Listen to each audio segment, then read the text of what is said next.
Hello বন্ধুগণ, কি আর কব, দুঃখের কথা। আপনাদের মাঝে একটা দুঃখ নিয়ে হাজির হলাম। এই যে করলা দেখতে পাচ্ছেন, এগুলো অনেক স্বাদের করলা। অনেক কষ্ট করে, অনেক শখ করে এই করলা গাছটা লাগিয়েছিলাম। একটা করলা গাছই লাগিয়েছিলাম, কিন্তু করলা খাওয়ার সৌভাগ্য হয় নাই। ফার্স্ট এই কয়েকটা করলা তুললাম, কিন্তু তারপরেও করলাগুলো নষ্ট। করলা একটু বড় হওয়ার আগে এরকম লাল হয়ে যায়। তারপরে এই কয়েকটা করলা তোলার পর করলা আমি এখন কেটে নিতেছি, ভাজি করব। আমার সব থেকে পছন্দের একটা সবজি হচ্ছে করলা ভাজি।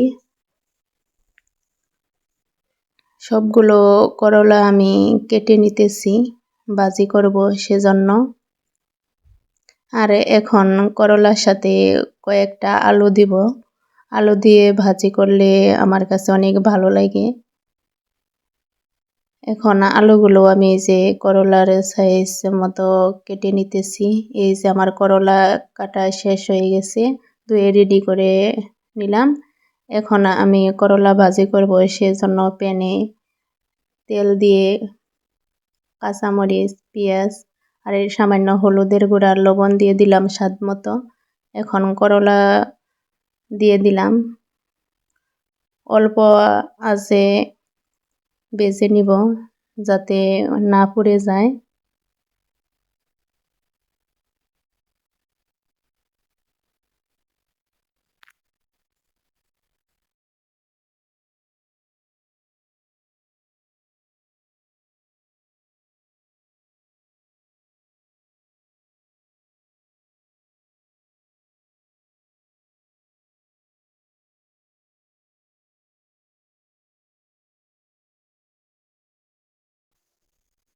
করলাগুলো মিডিয়াম আঁচে ভেজে নিব।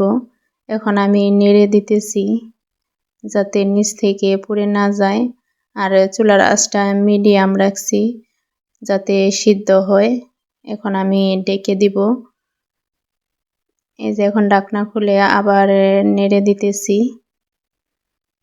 আমি হচ্ছে একদম মুসমুসে করে ভেজে নিব না, একটু